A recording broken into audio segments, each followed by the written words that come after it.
आप सभी को जय मसीह की। प्रभु यीशु मसीह के मधुर और मीठे नाम में शालोम। आज मैं आप लोग को एक कहानी बताना चाहूँगी, एक वृक्ष और एक बच्चे की। एक बहुत ही बड़ा और खूबसूरत सा सेब का वृक्ष होता है और वहाँ पे एक छोटा बच्चा अक्सर खेलने आया करता है और जब भी वो खेलने आता है तो वृक्ष बहुत खुश होता है और दोनों के बीच में अच्छी दोस्ती हो जाती है।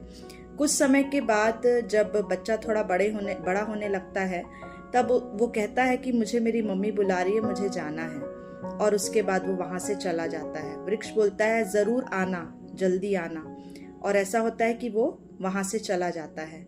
और उसके बाद कुछ दिन बाद वहाँ पर आता है जब वो लगभग 15-16 साल का हो जाता है तब, और वृक्ष उससे बोलता है कि बहुत दिन के बाद आए हो, चलो हम खेलेंगे।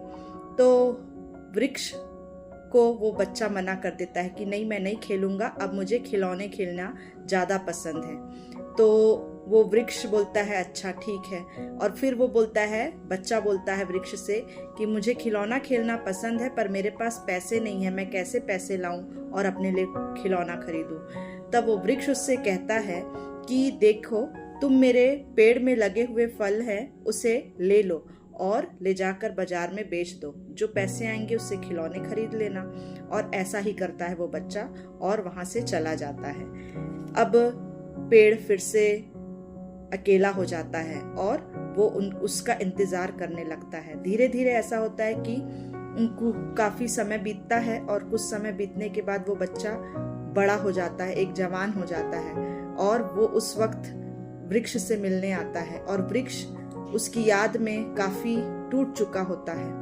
और जब वो वापस उस बच्चे को देखता है एक जवान आदमी के रूप में तो बहुत खुश होता है और वो उससे कहता है बहुत दिन के बाद आए हो, चलो हम खेलते हैं। तो वो आदमी कहता है कि नहीं, अब मैं तुम्हारे साथ नहीं खेल सकता, मैं बहुत परेशान हूँ, मुझे मेरे बच्चों के लिए घर बनाना है। तो वो वृक्ष कहता है कि तुम मेरे इस तने पे जो शाखाएं हैं उस शाखाओं को तुम काट के ले जाओ और जो भी बनेगा उससे तुम बना लो। और ऐसा होता है कि वो अपने बच्चों के लिए उस पेड़ को काट के ले जाता है। प्रियो, समय बीतता जाता है, वो पेड़ अब सिर्फ एक तना रह जाता है और कुछ भी नहीं बचता। और समय बीतने के साथ साथ वो बच्चा भी वैसा बुजुर्ग हो जाता है, और जब बुजुर्ग अवस्था में आता है तो वो बोलता है अब तो मैं खेलने के लायक ही नहीं रहा, अब मुझे बस तुम्हारे पास सुकून से बैठना है। प्रियो, ये चक्र है, वो जीवन चक्र है जो हम अपने और परमेश्वर के बीच में हमारे जो गैप है और जो चक्र है वो है ये कहानी हमको परमेश्वर और हमारे रिलेशन को बताता है। और ये वो रिलेशन है प्रियो जो हम सिर्फ अपने उपयोग के समय में परमेश्वर का उपयोग करते हैं। उसके करीब जाने के लिए हमें कोई रीजन की जरूरत पड़ती है, हम बिना किसी रीजन के उसके करीब नहीं जाते हैं।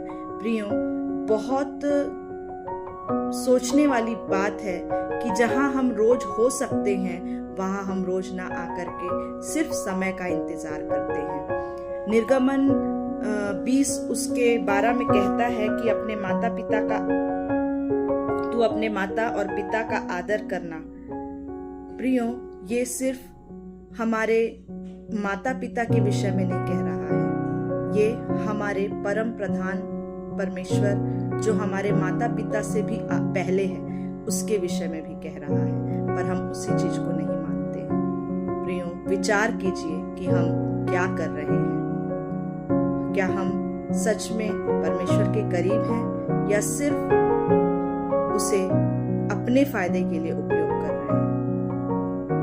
ध्यान दें, समझें। परमेश्वर आप सभी को बहुत आयत की आशीष दे।